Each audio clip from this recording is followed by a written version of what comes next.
Juice বানাই খাইব মানে আমি কি ফল নাকি গবরু মহাজন আমার এই এই শুনে যা কথা শেষ হইতে দৌড় মারলি কেন? তোমার কথা শেষ গফুর মহাজনের কথা শুনো। আসসালামু আলাইকুম। কিরে শহর, তুই বলে সোমবারে বিয়া করবি না? হ্যাঁ হ্যাঁ, এটা আপনার কথা একদম ঠিক, আপনি ঠিকই কইছেন। আমার কথা ঠিক মানে? ঠিক মানে আপনাকে ফ্যামিলির লগে আমাকে ফ্যামিলি তো যায় না, মানে আপনারা অনেক উচ্চ ফ্যামিলির না, ওইটাই বল। কি রে লিটন, ঠিক কইছি না? ওই শহরে মা, আইস বাদে কাল বিয়া, তোমার পোলাই সব কি শুরু করছে? ভাই আমি তো শহরের কথার আগামাতে কিছুই বুঝতেছি না। হ্যাঁ মা, কি কও তুমি, বুঝতেছো না মানে? এরা অনেক উচ্চ ফ্যামিলি না, আমার মতন একটা খয়রাতি যদি তার মায়েরা বিয়া করে তার মান সম্মান থাকবো, এটাই তো কইতে আছি। ওরে বাটপার, এই কথা তো আমি তোর প্রথম দিয়ে কইতেছি। আমার মায়ের ফুসলায় ফাসলায় ব্রেইন ওয়াশ করে বিয়েতে রাজি করে, এখন তুমি এই কথা কও?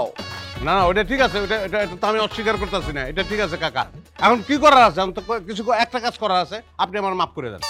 এইসব বিয়ার কি বাদ দিয়া শুক্রবার দিন বস সাইজে আমার বাড়িতে যাবি।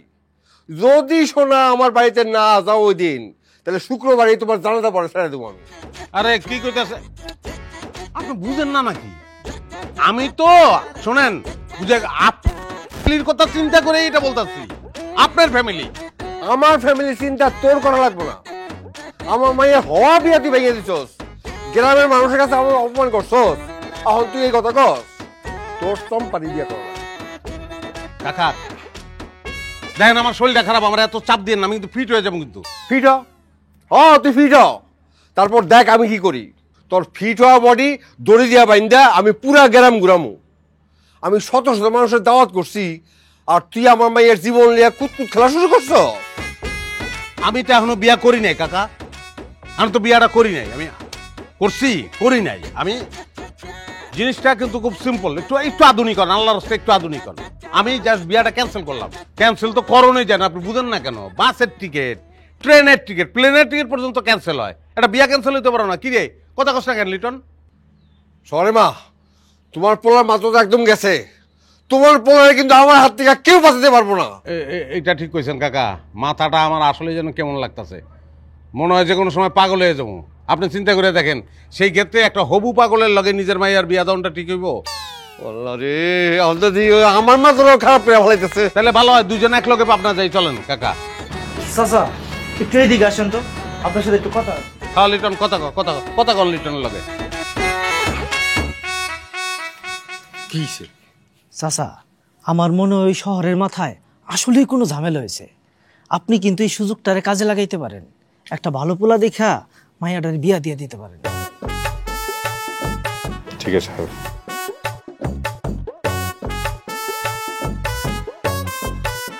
আচ্ছা ঠিক আছে, তোরা আমার মাইয়ার বিয়া ক্যান্সেল। মুরগান না না, খুশি অনেক কিছু নাই, কিন্তু আমার মাইয়ের বিয়া শুক্রবারই হবে। আর ওই পাত্র তোরে ঠিক করতে হইব। শুধু তাই না, ওই পাত্র আমার আর টম্পার পছন্দ হওয়া লাগবে। এই কাকা, আপনার মতো মানুষ হয় না কিন্তু, আপনি কিন্তু মহান। এই লেকচার বন্ধ কর।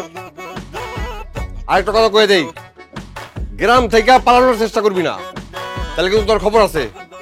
রিটন 24 ঘন্টা ওর নজরে রাখবি, যাতে কোনো জায়গায় পালাতে না পারে।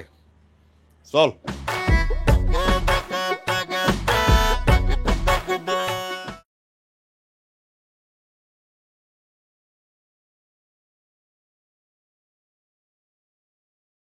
দাও, একবার যখন তার পিনি করছে, এখন আর কোনো কিছু করে লাভ হবে না। আমি না হয় সারা জীবন এমনি কাটায় দেব। না না না, তুই একদম চিন্তা করবি না, ওই হারাম জাদাকে তো সারা যাবি না। কত বড় সাহস, আমি তোর জন্য কত ভালো ভালো সওয়াল ঠিক করেছি, আর ওই হারাম জাদা আমার পায়ের নিচে পড়েছিল, বলছে চাচা আপনার মেয়েকে আমার কাছে দেন, সুখে রাখবো।